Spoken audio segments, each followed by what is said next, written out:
Welcome back to the deep dive. This is where we take sources, sometimes complex data, sometimes ancient texts, or like today, something incredibly brief, a work of art, and we really just pull it apart. We try to get every single nugget of insight until we feel we understand, what really matters there. Yeah. Today, our mission, it's one of deep literary and I'd say emotional excavation. We're unpacking a piece of writing that's so incredibly concise, yet just packed with symbolism. Dense. Yeah. It really demands this kind of full-length, meticulous deep dive. That's absolutely right. And, for those of you maybe used to us tackling, 50-page papers or something. Right. Today, we're dealing with just 4 lines of text. We're analyzing a piece called Lost in the Ocean. It was written by Sharbell way back in 1999. He was only 19 at the time. Wow, 19. Yeah, and it's important to know this was apparently one of many songs or poems he was writing around then. And that context, I think, is just absolutely crucial here. Sharbell is a non-native English speaker, and he wrote this piece, late adolescence. And when you look at poetry, or any writing really, done outside the structure of a native language, sometimes you find this really striking, almost raw imagery. It's like the writer isn't filtering their ideas through all the usual, perfect grammatical hoops. Exactly. They're reaching directly for, the most visceral, the most elemental meaning. Yeah, it's definitely a challenge to analyze, I won't lie, but it's also, I think, a huge opportunity. You get insight into the pure sort of architecture of the thought itself. Well put. So our mission statement for today, it's pretty comprehensive, actually. We need to explore the deep metaphorical meaning, look for potential literary, maybe even mythological references. Which are surprisingly rich, actually, in just these 4 lines. Right. And critically, we need to look at the impact of the specific language choices, some of which are, well, a bit unconventional, maybe. Definitely unconventional. We want to show how this brevity, this rawness you mentioned, actually works to amplify the piece's power. Yeah, absolutely. So, okay, to really appreciate the economy of this work, I think I should just read the 4 lines of Lost in the Ocean aloud, just to set the stage for you, the listener. Good idea. Listen closely to the sharp transitions here, because this whole thing is like a journey compressed into, well, almost a single breath. Okay, here it is. Darkness touches the face of the sea. Hope is a snake, is an apple, is a tree. Evil was a sailor, now it's a flea. Me be an ocean, a ship must be thee. Just hearing it like that. Powerful stuff. Isn't it? Okay, let's dive in. Let's start right where Sharbell started, the title, Lost in the Ocean. I mean, talk about immediate impact. Oh, yeah. Straight away, it sets up this core conflict, doesn't it? What do you see as that immediate conflict pairing those two concepts, lost and ocean? Well, it's that classic, almost primal narrative conflict, isn't it? Yeah. The individual versus the immense, the overwhelming. Right. The word lost, it's not passive. It really speaks to being directionless, isolated, vulnerable, lacking an anchor, And for a 19-year-old, that feeling, that existential kind of where am I going dilemma. That resonates. Absolutely. That feeling of navigating life without a map. Yeah. And then you pair that with the setting, the ocean. Yeah, the ocean. In literature, it's almost never just water, is it? Rarely. It's chaos. It's the unconscious mind. It's unknowable depth. It's often a metaphor for life's just overwhelmingly powerful forces. So the contrast he sets up is just magnificent. You have this small, vulnerable state being lost set against the sheer scale, the magnitude, the power of the environment. It immediately frames the whole piece, doesn't it, as a personal struggle against something huge, maybe even a hostile reality. And it connects so directly into that first line, which really establishes the atmosphere. Darkness touches the face of the sea. Okay, that first line, when I first read it, the verb that just jumped out was touches. Yes. It's not swallowing the sea or devouring it. It's just a contact. What do you make of that choice, that subtlety? I think that subtlety is absolutely key. It shows, I think, real poetic control, actually. How so? Well, think about it. If darkness swallowed the sea, the poem would kick off with this immediate, catastrophic crisis. Right, total blackout. Yeah, but by using touches, the threat feels more gradual, pervasive, maybe insidious. Insidious, like it's creeping in. Exactly. It suggests maybe a slow emotional realization kicking in, or perhaps the dawning of some big existential challenge. It's more like twilight settling than a sudden, lights out. That definitely makes the challenge feel less like some external disaster hitting you and more like an internal shift, maybe. a realization that the world around you is changing. I think so. And the personification there is just fascinating too, isn't it? The sea has a face. The face of the sea. Yeah. Yeah. What does giving the sea a face do? Well, it gives it an appearance, right? An exterior. Mm-hmm. Maybe even suggests a mood that can be observed. The sea stops being just this indifferent mass of water. And becomes almost like a character. Exactly. A character whose expression, whose face is being altered, touched by this darkness. So if it has a face, does that suggest maybe there's an inner consciousness or some kind of stability underneath that's still okay, but the outward appearance, the surface, Mm-hmm. that's what's being shadowed? That's a great way to put it. The part we interact with, the surface, is what's affected. It's a fantastic way to introduce this theme that, appearances might be deceiving. Or just that the external world is shifting towards something darker, maybe an emotional low point? Precisely. So in just, 7 words, Yeah. the piece sets up this vast, potentially hostile setting where the mood is one of subtle, pervasive challenge that perfectly prepares us for a journey where the threats aren't necessarily these big, sudden bangs, but maybe deeper, more persistent struggles. It sets the stage beautifully for tackling the internal stuff that comes next. Vulnerability, encroaching shadow. Yeah. Yeah, what a setup. Mm-hmm. Okay, so we move from that external setting to the second line, and this just plunges us right into the core internal struggle. And it does it by creating this profound paradox. Oh, yeah. The line is, hope is a snake, is an apple, is a tree. I mean, this is where it gets really deep, doesn't it? It really does. He just refuses a simple metaphor for hope. Instead, he defines it through 3. Well, they seem like conflicting identities. It's incredibly sophisticated, especially, as you said, for a 19-year-old writing in English as a non-native speaker. Yeah. That refusal of a simple definition, hope isn't just a beacon or a sunrise or something easy like that. Right. It suggests maybe a quite mature, perhaps even a slightly cynical understanding that hope isn't pure. It's not simple. So it's this complex 3-part thing containing what? Danger, temptation, salvation, all at once. All bundled together, yeah. It's fascinating. Okay, let's try and break these down, starting with the one that feels most jarring, especially in the context of hope. Hope as a snake. Mm-hmm. The immediate reaction, especially in Western thought, and especially paired with the apple coming next. Right, it screams Garden of Eden. Exactly. Biblical deception, poison, the fall from grace. It immediately suggests hope might be seductive. Like it promises something good, freedom or relief, but actually lures you into something deceitful, maybe even fatal. That reading is definitely there, and it's powerful. But, we could also expand that idea beyond just Genesis. Okay. In many other traditions, the snake isn't solely negative. Hmm. Think about the Ouroboros, the snake eating its tail. Ah, the symbol of eternity, cycles. Right, eternal renewal, the cyclical nature of life, even healing. Think of the rod of Asclepius, the medical symbol. Okay, so if we take that broader view, hope as a snake isn't just poison, it's the cycle of death and rebirth itself. Could be. It's the constant need to shed your old skin, to grow. Which is often painful. Inherently risky, potentially dangerous, yeah. Yeah. So hope, in that sense, becomes this painful, cyclical process of renewal. Wow, okay. That adds a whole other layer. The snake is like the active, mobile part of change.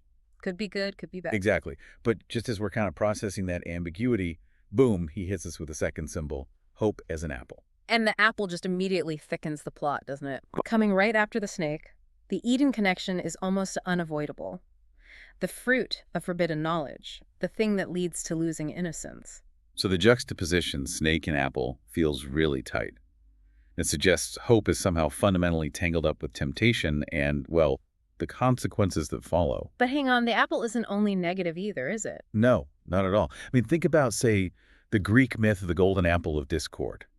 That sparked the Trojan War. It represents something of immense value, intense desire. Okay, value, desire, or even just simple sustenance. An apple can be sweet, healthy, life-giving. Right, so hope could be the desire for something sweet, maybe something forbidden, something that promises fulfillment, but carries this heavy price tag. Maybe conflict, maybe painful knowledge. So putting the snake and apple together, hope is this seductive, high-risk desire that kind of forces us into conflict, maybe makes us lose our innocence. Yeah, that seems to be part of it. But then, just as we think we've got a handle on that dark side, he pivots again sharply to the anchor of the line, hope as a tree. Ah, the tree. Stability. Exactly. This is where stability comes back in. The tree represents deep roots, structure, endurance. The ability to weather the storm. Which is very relevant given the ocean setting from the start. Absolutely. And mythologically, you've got the world tree, the axis mundi in some cultures, connecting heaven and earth. It represents the very foundation of reality. Okay, so if the tree is the foundation, then maybe the snake and the apple are just like the events that happen around the tree, or maybe on the tree. That's an interesting way to see it. Maybe the hope that truly endures isn't the fleeting temptation, the snake's whisper, or the risky gain, the apple, but the underlying structure of life and growth itself, the tree. So, second-sizing this whole line, what's the takeaway? It seems like he's saying hope isn't a simple choice. It's not picking light over dark. No, it's like hope is the entire ecosystem. It includes the dangerous temptation, the risky pursuit of knowledge or pleasure, but also the essential rooted life force and the enduring structure that holds it all together. Snake, apple, and tree, all of it. It's an incredibly mature, really comprehensive view of optimism, isn't it? It recognizes that chasing anything meaningful involves moral complexity, involves risk. It's not just sunshine and rainbows. Remarkable thematic compression in just one line. It's like he's saying, look, if you want hope, you have to accept the whole messy package, not just the nice bits. Precisely. The temptation, the fall, and the resilience. And this complexity, this internal struggle with hope, it's immediately followed by what feels like, well, maybe a narrated victory, or at least a huge shift in perspective about external threats. Yeah, line 3 hits hard and fast. It reads, evil was a sailor, now it's a flea.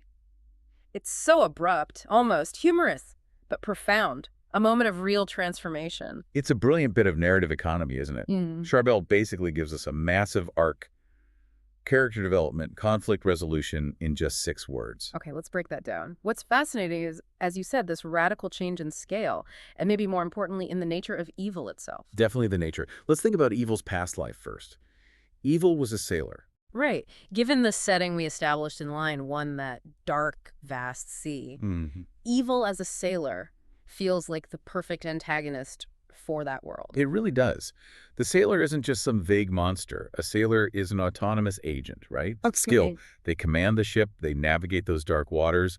They represent a strategic, calculating kind of threat. So evil in its sailor phase, that represents the big, epic, tangible struggles, the things that feel like they could actually sink you. I think so. Maybe like the major calculated threats you face, especially when you're young. Overwhelming debt, maybe, or a career disaster, a huge relationship breakdown that completely steers your life off course. Something that feels like an overwhelming strategic foe, a figure who's actually in command and capable of sinking the whole vessel. Exactly. But you raised a good point earlier about the sailor maybe representing mastery or skill too. Yeah, if evil was a sailor, perhaps the challenge wasn't just its size, but its cunning, its strategic nature. That's a critical point. If the sailor represents a kind of negative mastery, then evil was once intelligent, strategic. So the shift to the flea, what does that imply? Well, it suggests a massive psychological victory, doesn't it? Yeah. The speaker somehow managed to strip that threat of its intelligence, its scale, its commanding presence. Right, because the flea, I mean, it's the ultimate symbol of deflation, isn't it? Totally. It's trivial, irritating, yes. Small, parasitic, sure, but not catastrophic. Exactly. A flea isn't going to seek your ship, but it'll drive you absolutely mad. It's this constant distracting annoyance. Which gives us, I think, 2 really rich ways to interpret this current state of evil, and both feel relevant for understanding a young person's perspective, maybe. Okay, what are the 2 interpretations? Well, interpretation 1 is the glorious triumph. The protagonist, the speaker, successfully took on the grand trauma, the major life hurdle. The sailor. And reduced that problem from this ship-sinking villain down to just an irritating, manageable pest. The flea. It's a declaration of personal strength. I beat the big thing. Okay, that's the positive spin. What's the other one? The second interpretation, which feels maybe more psychologically complex or even challenging, suggests frustration. How so? Evil hasn't actually been defeated or eliminated. It's just become insidious. Yeah. Smaller, harder to swat. Ah. So instead of facing that one grand, understandable foe, the sailor you can see, track, and fight, now the speaker is dealing with What? pervasive, trivial struggles. Exactly. Like the constant small anxieties, maybe. Yeah. The internal critics, that draining nuisance quality that's almost impossible to pin down and get rid of entirely. It's like shifting from one big battle to this low-level chronic irritation. That feels very real, too. It does. And the beauty of the line is that it holds both possibilities, doesn't it? Yeah. Maybe the major external threat has been overcome, but the daily parasitic struggle, the little annoyances, they continue. It suggests a kind of personal evolution, maybe. The speaker is now strong enough that their problems seem smaller, or at least their perception has changed from seeing them as epic disasters to just nuisances. Yeah, I think that's right. So the journey from line 1 to line 3 is pretty clear now. The sea is dark, Yeah. but that powerful strategic agent of evil, the sailor, has been neutralized, or at least massively downsized. The speaker seems to have internalized some power, found some strength, which sets us up perfectly for the final, powerful declaration of identity in the last line. Exactly. And so we arrive at the anchor of the poem, the final line. It defines both the self and, crucially, its essential relationship structure. Line 4. Me be an ocean, a ship must be thee. Mm-hmm.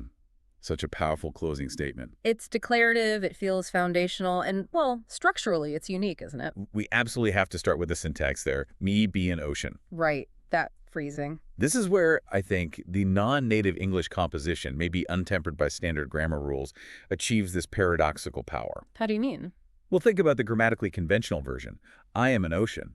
It sounds okay. But maybe a bit passive, reflective. Yeah, I'm an ocean feels like a description. Exactly. But me be an ocean.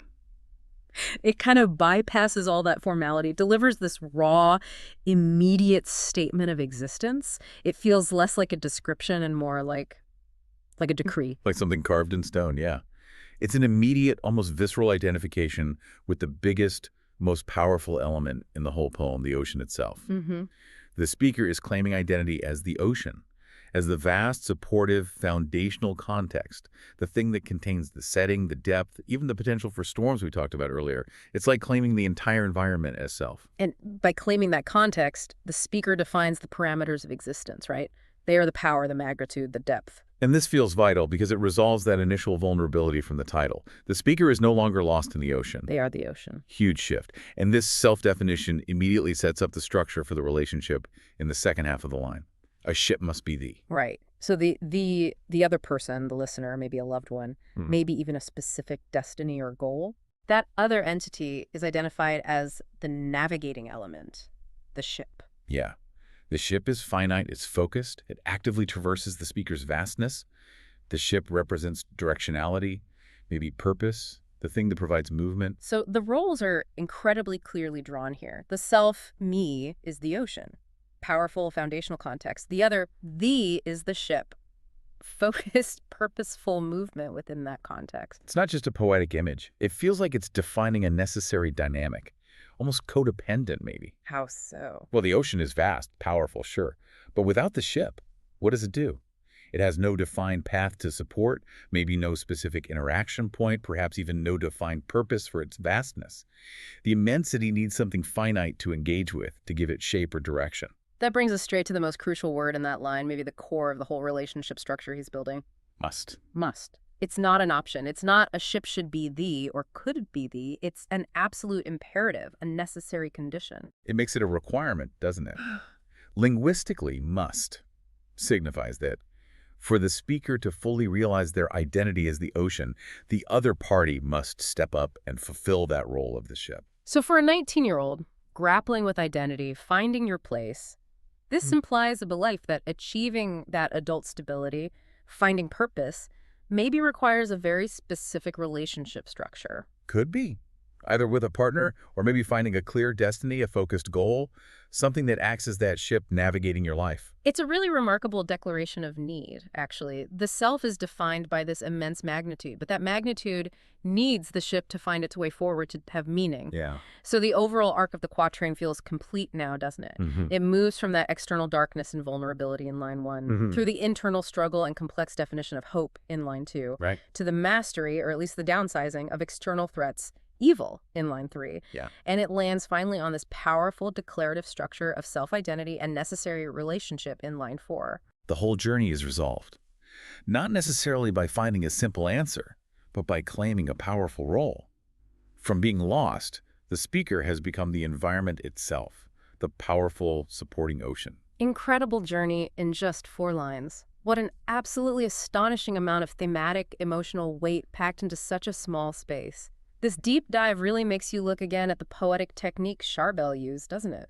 It really does. Especially thinking about how his non-native background might have actually influenced the final piece. Absolutely. I mean, we saw a really high level of control over the imagery, didn't we? That effective personification in the first line. Yeah, the face of the sea. The incredibly dense, multi-layered metaphor for hope in the second. Snake, apple, tree. And that sharp, almost startling narrative transformation in the third line with the sailor and the flea. These techniques, they really speak to an internal clarity, I think. An ability to translate really complex ideas into these universal, almost foundational symbols: snake, apple, tree, ocean, things everyone can grasp on some level. And the economy of language is what truly stands out for me. Oh, definitely. He's using these foundational concepts to communicate these highly personal internal shifts, or maybe even societal reflections, that could easily fill pages and pages of prose. He's cutting straight to the emotional core, using symbols that resonate across different cultures. And thinking about this in the context of 1999 and him being 19, what does this piece reveal about that perspective? Well, 19. It's that age, isn't it? Yeah. Oh, grand ambitions mixed with immense uncertainty. Yeah, big feelings. Exactly. And because the challenges feel huge, you know, defining hope with a capital H, facing evil with a capital E, trying to establish your identity, the metaphors he reaches for are equally sweeping, almost epic. Ocean, sailor, tree. It's like that youthful, maybe almost mythic need to use these grand images to try and make sense of these nascent adult struggles. I think so. And it's really interesting to consider this piece in that broader context you mentioned, non-native writing. There's this idea, sometimes discussed in linguistics or literary theory, intentional grammar failure, or maybe linguistic slippage. Where breaking the rules isn't necessarily a mistake. Exactly. Where deviations from standard grammar, far from being errors, actually enhance the emotional resonance, or maybe introduce a different kind of power or clarity. And Me Be an Ocean feels like the perfect example of that. It really does.